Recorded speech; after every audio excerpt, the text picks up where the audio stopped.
आज दिनांक 4 आज आम्ही पूर्ण संबंध महाराष्ट्रावर इंडियन मेडिकल असोसिएशन मार्फत आज बंद पुकारलेला आहे। या बंदाचं कारण असं आहे की आज महाराष्ट्र शासन जे काही चुकीचे निर्णय चुकीचे धोरण आखत आहे त्यामुळे जनतेच्या आरोग्याच्या सुरक्षेचा प्रश्न निर्माण झालेला आहे।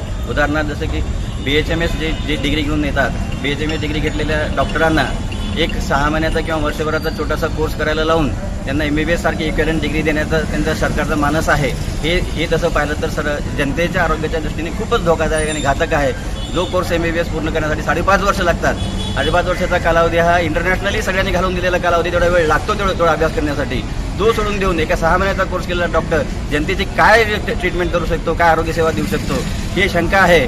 आणि हे अराजकता आपल्या देशामध्ये किंवा महाराष्ट्रामध्ये, हा महाराष्ट्रापुरता मराठी प्रश्न आहे, महाराष्ट्रामध्ये किंवा आपल्या जनतेला त्रास होऊ नये या अनुषंगाने इंडियन मेडिकल असोसिएशन महाराष्ट्र सरकार आम्ही पूर्ण राज्य पातळीवरचा आज बंद पुकारलेला आहे। 1 दिवसाचा लाक्षणिक बंद आहे। याच्यामध्ये आमच्या OPD सर्व्हिसेस सगळ्या बंद राहतील, इमर्जन्सी सर्व्हिसेस, ह्युमॅनिटी ग्राउंडवर आम्ही चालू ठेवलेले आहेत, ते चालू राहणार आहेत। आज ह्या बंदच्या अनुषंगाने आम्ही आदरणीय तहसीलदार साहेबांना आम्ही निवेदन दिलेलं आहे, त्यांच्यामार्फत सरकारपर्यंत पोहोचण्यासाठी आम्ही त्यांना विनंती केलेली आहे व ह्याचा सरकारने गांभीर्याने विचार करावा व असं चुकीचे धोरणं घेऊ नये व थांबावं या ठिकाणी, म्हणून हा आजचा उपक्रम आम्ही 1 दिवसाचा बंद केलेला आहे।